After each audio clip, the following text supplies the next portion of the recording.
На 11 октомври 1941 година започнало првото ослободително восстание во Македонија. Велам прво ослободително затоа што после многобројни буни и восстанија низ вековите, оваа генерација ја понесла борбата која што резултирала со победа во 1944 година.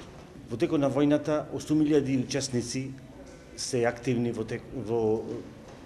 како борци и активисти. 2700 со пушка в рака се учесници во партизанските одреди.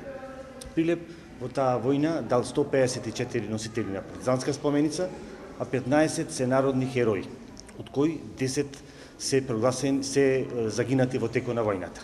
За се тоа што го дал Прилеп, во 1975 година е прогласен за град народен херој, единствен во Република Македонија. Влогот на жртвите, на борците, на народните херои, на сите оние кои што биле учесници во текот на народно-ослободителната борба е огромен.